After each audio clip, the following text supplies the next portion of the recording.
Hi everyone, this is Carolyn Lang, carolynlang.com, and I'm talking to you today about how to be a servant leader.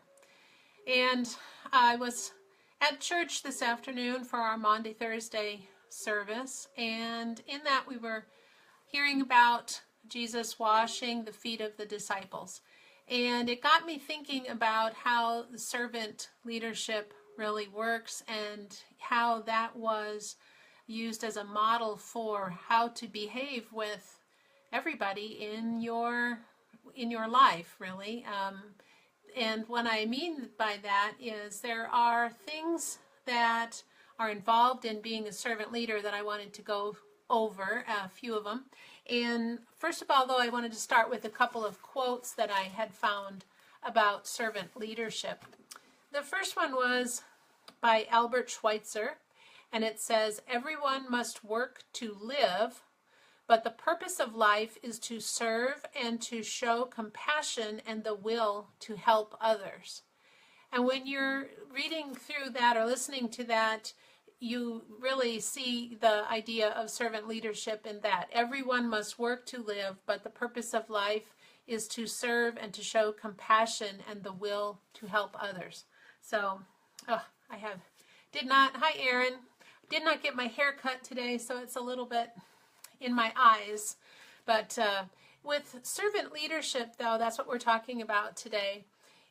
It's all about, by Ken Blanchard. He's a major business leader. I remember when I was working for GE that we had Ken Blanchard come in one of those corporate training events, and he was really very interesting. It was the first time I had heard of some of those things that they talk about like that in that setting, but it was very interesting. And one of his quotes is, "Servant leadership is all about making goals clear and then rolling up your sleeves and doing whatever it takes to help people win. In that situation, they don't work for you, you work for them."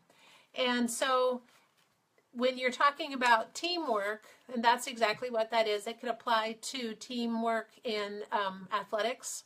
It could be teamwork in school activities, teamwork in your business, in your job, in all kinds of things. Because in order to succeed, there's very few times when it's truly all on you. And so teamwork is, I have a settings thing came up, sorry. Anyway, so teamwork is very important. And as the leader of the team, you need to be the servant leader.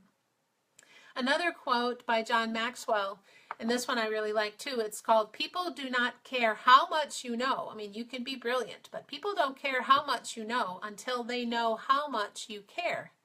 So nobody wants to hear somebody go on and on and on about how much they know until they start to engage with their audience and their listener and help them try to find solutions, try to solve problems, try to help the listener with the knowledge that the person has.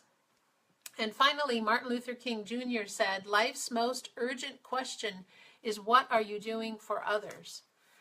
So the servant leadership really is widely accepted. The person that just goes out and it's all for me, all for myself, climb the corporate ladder and step on as many people as you can to get there. That mentality will perhaps work for a short time, but in the long run, it's the servant leader who has really the one that's going to be successful. And so when, like I said, I was at church today and seeing how in the book of Mark, whoever wants to become great must serve. And so how is it that we can become a servant leader? What is it that we can do? I was thinking about this, and I really think that a prime example that can be applicable to most people, well, it can be applicable to everybody because it's one of a parent-child relationship. Now, you're either a parent or you are a child. Hi, Kim. We're talking about servant leaderships. So if you are a parent, you obviously know about what servant leadership is, where number one, you have to set your goals, set your calendar, figure out what it is that you're going to do, and then you have to get the children on board with what you want to do, and then you're teaching them, and then you're rolling up the sleeves. When I was on the farm working, I knew that it worked so much better if I went out to do chores with the kids and rolled up my sleeves and helped carry the hay bales or the water pails or whatever it was that needed to be done, rather than just pointed my finger and said, okay guys, you go do that. Chances are the job was not done the right way, or some animal didn't get fed or something like that. But when you roll up your sleeves and join them and help them out alongside, then that always works so much better. Plus, then you have the opportunity to train your children, and you're able to pass along some wisdom and insight, and just spend time with them, have a community with them as well. The third part of it was then you end up teaching them how to fly. You are modeling how to live. And I'm using the parent example because that is, like I said, so readily recognized, but it works in everything. Kim, you're a teacher, you know what that's like, where you have to model the behavior that you want for your students. You want to model the activities that you want them to be doing, and then they learn that, and then you do another modeling, and then they learn that, and then finally you can just say, okay, now I want you to go do this, and they've already done it, so they can go on. So then that's when you can kind of let them fly and have the freedom to go ahead and do things on their own by themselves.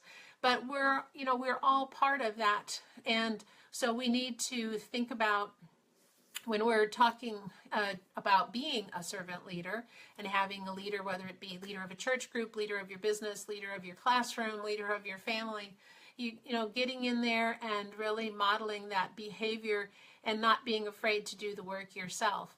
I know there was some time when I've noticed whenever I feel down, or when I had some depression there for a while, when things were really kind of rocky with personal reasons and then hormonal reasons, and everything kind of went crazy.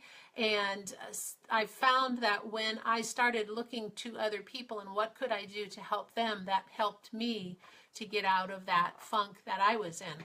So again, it's just a healthy way for everybody involved, both for yourself when you are focusing on other people, and for your team or whoever it is that you are trying to help. So with that, I hope that helps someone. If it does, you can certainly share it around. And if you've joined me live, if you could put a little 1 in the column comments, that would be great. And if you've are listening to this on a replay, put a number 2. I'm just curious to see how far the reach of this video goes. And if you share it, just type share so I can thank you for sharing. And like I said, have a nice Maundy Thursday, I guess. I don't know, have a nice Maundy Thursday. Enjoy your evening and have a great night with your family. Take care.